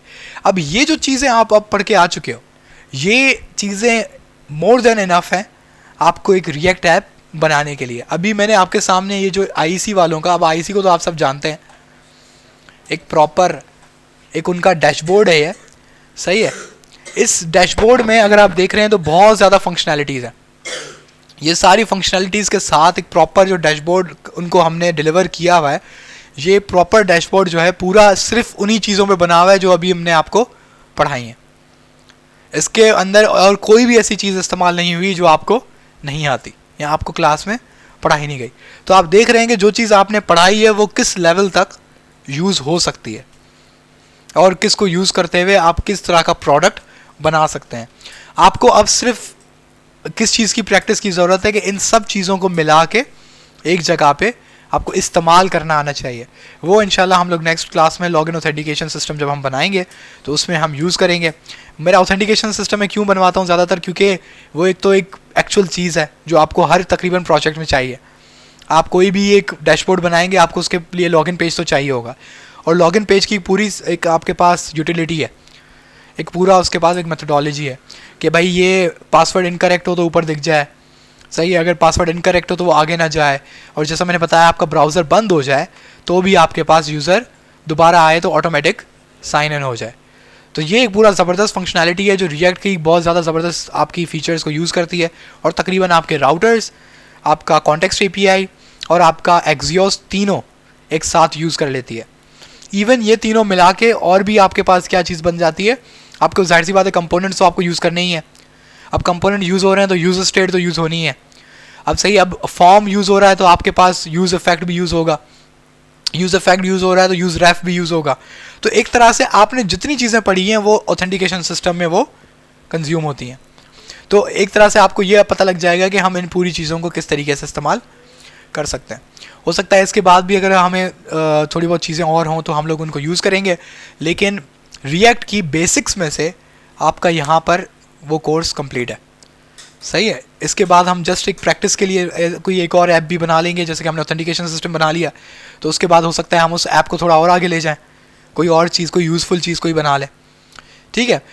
मेन चीज़ ये है कि आपको डैशबोर्ड बनाने के लिए या रिएक्ट की किसी भी तरह की ऐप बनाने के लिए जो चीज़ें आपको चाहिए थी अब आपके पास अवेलेबल हैं, ठीक है। हो सकता है नेक्स्ट वीक के बाद हम लोग फाइनली सर्वर साइड प्रोग्रामिंग पे चले जाएं, ठीक है, क्योंकि वो एक आपकी फाइनल साइड रहती है। और वो सर्वर साइड प्रोग्रामिंग में क्योंकि मैं चाह रहा हूँ थोड़ा सा आपको टाइम लगाया जाए, क्योंकि उसके अंदर डेटाबेस सिस्टम्स भी हैं और आपके पास Node.js भी है और उसको फाइनली फिर डिप्लॉय करने वाला काम भी है, और उसको फाइनली एक आपकी रिएक्ट की ऐप के साथ कनेक्ट करना भी है। अब जैसे कि मैं कह रहा हूँ कि आपकी टू डू लिस्ट, ये क्यों मैं कह रहा हूँ आपको बनाना लाजमी है, क्योंकि अगर आप टू डू लिस्ट बना लोगे तो अभी तो आपकी जो टू डू है वो कहाँ सेव होगी, लोकली, यानी कि आप अपनी ऐप को रिफ़्रेश करोगे सब ख़त्म, ऐसा ही है। लेकिन मैं चाह रहा हूँ कि ये सारा डेटा कहाँ सेव हो, सर्वर पे। आप लॉगिन करो, आपका सारा डेटा सर्वर पे सेव हो रहा हो। इसका मतलब है जो जो टू डूज़ आपने यहाँ पे इधर बैठ के आपने अपलोड की, अपनी एंटर की, आप घर जाके अपनी मोबाइल पे भी खोल के देखो तो आपको आपकी टू डूज़ दिख जाए, और आपकी अगर ऐप कोई और यूज़ कर रहा हो, कोई और यूज़र यूज़ कर रहा हो तो उसको फिर अपने टू डूज़ दिखें। समझ आ रही है? तो मैं इस तरह का चाह रहा हूँ कि एंड ऑफ द डे जब आपका कोर्स ख़त्म हो तो आपको एक कंप्लीट एक प्रोडक्ट आपके हाथ में हो, सही है, जो सर्वर भी यूज़ कर रही है, जो फ्रंट एंड भी यूज़ कर रही है, और आपके पास एक्चुअली कहीं पे डिप्लॉयड भी है, सही है। तो इस तरीके से आपका आगे कोर्स आगे बढ़ेगा। लेकिन रिएक्ट में अब मुझे आइडिया है कि बहुत सारे बच्चों ने प्रैक्टिस बहुत कम की हुई है, तो टू डू की ऐप में ख़ास तौर पे थोड़ा अच्छा सा ध्यान देके इसको बना के आइएगा। अगली क्लास में हम लोग एक दिन में हो सकता है कि हम लोग ये ऑथेंटिकेशन सिस्टम वाला काम करें, और दूसरे दिन हम लोग आपको यहाँ कंप्यूटर्स पे बिठा के एक प्रैक्टिस करवा लेंगे, क्योंकि आपका बेसिकली जो मॉड्यूल 1 है वो यहाँ पे एंड होगा, जो बेसिकली फ्रंट एंड से रिलेटेड है। इसके बाद क्या है, बैक एंड, तो उसकी हमें मार्किंग वगैरह भी थोड़ी बहुत करनी होती है कि कौन कितना मतलब परफॉर्म कर रहा है, क्या कर रहा है। तो हम यहाँ पे बैठ के, क्योंकि नॉर्मली आपके पास नौमान आता है प्रैक्टिस करवाने के लिए, तो एक दिन मैं हूँगा आपको बिठा के, सिंपल आपको कोई चीज़ हम बनाने को कहेंगे, आपको बस वो रिएक्ट में बनानी होगी। बहुत सिंपल सा होगा, कोई ज़्यादा मुश्किल काम नहीं होगा। अगर आपने टू डू बना ली फिर तो आप कुछ भी बना लोगे, सही है। उसके बाद जब ऑथेंटिकेशन सिस्टम बन जाएगा तो उसको, क्यों मैं ये सारी चीज़ें क्यों कह रहा हूँ, क्योंकि ये चीज़ें आपके पास होंगी ना तो आप इसको अपने पास सेव रखेंगे। फिर आपके पास कोई क्लाइंट आता है, आपको कहता है कि यार ये एक ऐप बनाना है, तो ऑथेंटिकेशन सिस्टम तो सोच लें हर जगह है, वो तो आपको चाहिए ही चाहिए। तो आप क्या करेंगे, बस उसको उठाएंगे, यूज़ करेंगे और अपना काम आगे चलाएंगे। ठीक है, तो इस वजह से मैं कह रहा हूँ कि आप इसको ध्यान देके अच्छे से करें। और टू डू ऐप जो है वो आपकी सर्वर के साथ भी कनेक्ट होगी। अगर आप उसको नहीं बनाते तो आपको वो सर्वर साइड प्रोग्रामिंग में भी मसला होगा। इसी तरीके से नेक्स्ट वीक में मैं कोशिश करूँगा कि हम सारी चीज़ें दोबारा से रिकवर कर लें। एक दफ़ा एक शॉर्ट रिव्यू दे देंगे हम लोग, पहले ऑथेंटिकेशन सिस्टम बना लेंगे और नेक्स्ट वीक में ही हम आपको बिठा के उसका रिवीजन करवा लेंगे और थोड़ा पता लगेगा कि आप लोगों ने कितना पढ़ा है, कितना नहीं पढ़ा है। कुछ बच्चों का मुझे पता है कि उन्होंने सही किया हुआ है कुछ बच्चों का मुझे पता है कि वो बिल्कुल ही सोने आते हैं। तो एक और बार घर जाकर उसको ज़रा जो चीज़ें हो चुकी हैं अभी तक उसको रिवाइज़ कर लीजिएगा। बेसिकली आज की क्लास वैसे छोटी ही रही है क्योंकि इतना कुछ खास आज था नहीं, और वैसे अब बच्चे भी कम हैं लेकिन चलो, बाकी किसी को अगर कोई आज तक के जितना कोर्स है उसमें से अगर कोई सवाल है तो वो पूछ सकता है। मतलब कि रिएक्ट का, ऐसा ना हो HTML का पूछ लो नहीं नहीं भाई, इनका एक सवाल है कि अभी तक आप लोग प्रोग्रामर बने हो या नहीं, तो उसका जवाब है कि नहीं, क्योंकि अभी तक आप लोगों की प्रॉब्लम यह है कि आपके पास अभी लॉजिकल थिंकिंग काफ़ी वीक है। आपकी लॉजिकल थिंकिंग क्या होती है कि मैं जैसे कि आपको एक काम देता हूँ कि ये चीज़ बनानी है, ठीक है, तो आप मुझ पर रिलाय करोगे कि मैं आपको डायरेक्शन दिखाऊँ कि यार ये ऐसे बनता है। सही है, इसको हम कहते हैं लॉजिकल थिंकिंग। अब जो मैं आपको तरीका बता रहा हूँ हो सकता है वो एक वाहिद तरीका ना हो, उसके 3 तरीके और हों। तो अगर आप अपनी तरफ से सोच लेते हैं कि यार उन्होंने तो ये बात बताई थी लेकिन मैं इसको ऐसे भी तो कर सकता था, जब आपके दिमाग में ये चीज़ें चलना शुरू हो जाएं तब आप सोच लीजिएगा कि आप थोड़ा बहुत अब प्रोग्रामर बन गए। शुरू में इश्यूज़ होते हैं और बड़े इश्यूज़ होते हैं, क्योंकि प्रॉब्लम ये होती है कि आपकी जो रिएक्ट एप्लीकेशंस होती हैं, हर एप्लीकेशन दूसरी एप्लीकेशन से डिफरेंट है। अब आपके पास एक क्लाइंट आया है, उसको कोई चीज़ चाहिए, सही है, तो एक मिनट मैं सोच रहा हूँ कौन सा वाला, भूल गया मैं। मैं चाह रहा था कोई हो जो आपको एग्जांपल पे दिखाऊं। अब एक मेरे पास अभी डैशबोर्ड आया हुआ है, एक काम है, तो उसके अंदर हमें क्या करना है कि वो डैशबोर्ड पहले से बना हुआ है, लेकिन वो किस चीज़ का डैशबोर्ड है, वो बेसिकली फाइनेंस हैंडलिंग का डैशबोर्ड है। कि एक मतलब एक कंपनी है, उसको फाइनेंशियल हैंडलिंग करनी है अपने सारे एसेट्स की, तो उसके अंदर फाइनेंशियल प्रोजेक्शंस भी हैं कि मतलब आपने ये बता दिया कि आपके इंटरनेट का बिल इतना है, सही है, आपका ये खर्चा इतना है, आपका वो खर्चा इतना है, और आप उसको ये भी बता रहे हो कि पिछले महीने मेरी इतनी कमाई हुई थी, इस महीने मेरी इतनी कमाई हुई है। अब कमाई का क्या मतलब होता है कि एक रेवेन्यू होता है। रेवेन्यू समझते हैं आप? रेवेन्यू समझते हैं क्या? नहीं, रेवेन्यू नहीं, टोटल कितना आपके पास आया है वो क्या होता है, रेवेन्यू। उसके बाद उसके 2 पीसेस होते हैं, एक आपका उसके नेट प्रॉफिट होता है।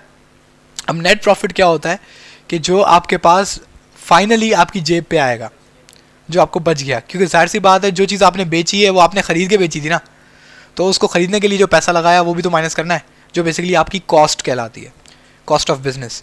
अब कॉस्ट ऑफ बिजनेस में सब कुछ ऐड हो जाता है। तो वो लोग क्या कर रहे होते हैं कि वो आपको बताते हैं कि मेरा रेवेन्यू इतना है, मेरा नेट प्रॉफिट इतना है और मेरी कॉस्ट इतनी है।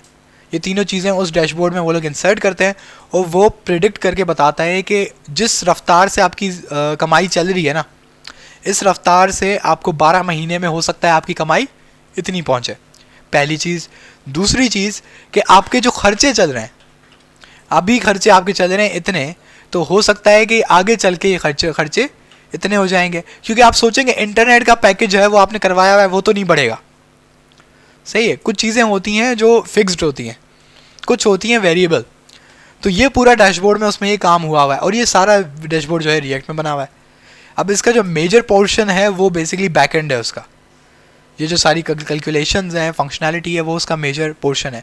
अब वो जब मेरे पास आया तो उसने बोला यार ये ऐसे रेवेन्यू जनरेट करवाना है, ऐसे कॉस्ट निकलवानी है और ऐसे नेट प्रॉफिट निकलवाना है, और इस तरीके से इसकी प्रोजेक्शन करनी है, यानी कि प्रेडिक्शन करनी है। तो अब वो क्लाइंट है, उसको कुछ नहीं पता, वो आपको ये नहीं बता सकता कि भाई तुम यूज स्टेट लगाओगे तुम उसके अंदर यूज़ इफेक्ट इस्तेमाल करोगे, यूज़ इफेक्ट जो है ये वाला वेरिएबल यूज़ कर रहा होगा, ये नहीं होता। आपको कॉन्टेक्स्ट एपीआई यूज़ करनी है, आप ये यूज़ कर लो, आप वो यूज़ कर लो, आप axios.get से ये डेटा मंगवा लो, नहीं, उसको कुछ नहीं पता। उल्टा आप उसको बताते हो कि आप टेंशन ना लो, मुझे पता है कि ये कैसे होगा। सही है, आपका रेवेन्यू जनरेट हो रहा है, आप हमें रेवेन्यू इस बॉक्स में इनपुट करेंगे, मैं ये वाला डेटा जो है ये डेटाबेस में जाके पोस्ट कराऊंगा, ये डेटाबेस में सेव होगा, इस क्वेरी के थ्रू हम डेटा दोबारा वापस लेकर आएंगे, ऐसे कैलकुलेशन करवाएंगे। कॉन्टेक्स्ट एपीआई में पहले मेन काम होगा, उसके बाद अपने रिस्पेक्टिव कंपोनेंट्स में डेटा भेजेगा और एक आपका ग्राफ बन के आ जाएगा। सही है, तो आपको उसको ये बताना होता है कि आपको नॉलेज है, क्योंकि आप उसके पास वही वाली बात है कि 10-15 लोग और भी हैं लाइन में। ठीक है, उसको 2-3 टेक्निकल पॉइंट हिट करनी होती हैं कि आगे बंदा बोलेगे ही नोज हिज बिजनेस। सही, अगर आपका क्लाइंट आपको बोल रहा है ना कि you do sound to know your business, मुझे मतलब आपसे बात करके लगा कि आप अपना काम जानते हो, तो समझ जाओगे आपका 95% श्योर है कि आपको प्रोजेक्ट मिल रहा है, क्योंकि आपने उसको कन्विंस कर लिया है कि आपका काम कर देगा। लेकिन ये कब होगा, जब आप उधर 5 सेकंड के अंदर, 10 सेकंड के अंदर आप बैठे बैठे ये दिमाग में लगा लो कि ये जो बात कर रहा है ये रिएक्ट में कैसे मुमकिन है, आप क्या क्या यूज़ करोगे। वो बिल्कुल ही पागल नहीं होता, उसको थोड़ी बहुत आइडिया होता है, लेकिन वो जानबूझ के पागल बनता है ये देखने के लिए कि आपको कितना आता है। सही है, और आप उसको कितना बताते हो, क्योंकि यहाँ पर बहुत ज़्यादा BDMs भी बैठे हुए होते हैं, बिजनेस डेवलपमेंट मैनेजर्स बैठे होते हैं, जिनको कख कुछ नहीं पता होता प्रोग्रामिंग में क्या हो रहा है। उनको बस ना बिजनेस वाले लोगों से ना बात करनी आनी होती है। सही, ज़्यादातर यहाँ पे पाकिस्तान में ना कंपनीज ने लड़कियों को बिठाया हुआ है, वो BDMs होती हैं। अब उन्होंने BBA किया हुआ होता है। सही है, उनको पता होता है कि ना कि इस क्लाइंट को कैसे फंसाना है। अब उनको ज़्यादा नॉलेज नहीं होती, वो थोड़ा बहुत पढ़ लेती हैं कि फ्रंट एंड क्या होता है, बैक एंड क्या होता है, AI क्या होता है, फलाना ढिमकाना। सही, जब वो पिच कर रहे होते हैं ना, तो बस वो बोलते हैं कि हाँ हम आपका काम कर लेंगे, ये कर लेंगे, वो कर लेंगे, लेकिन उनका काम है वो लेकर आना और अपने दूसरे लोगों को देना। क्लाइंट को ऐसे लोग पसंद नहीं है, क्योंकि वो जानते हैं कि ये वो बंदा नहीं है जो मेरा काम करेगा। वो चाहते हैं वो डायरेक्टली उस बंदे से बात करें जो वो काम करेगा, और वो काम कभी भी क्वालिटी का नहीं होता। क्योंकि मैं आपको एक बात बताऊंगा ना, तो थोड़ी सी इन्फॉर्मेशन लूज होगी। मेरे दिमाग में जो था, आप वो 100% कॉपी नहीं कर पाओगे, आपको लाजमी सी बात है 80% हासिल होगा।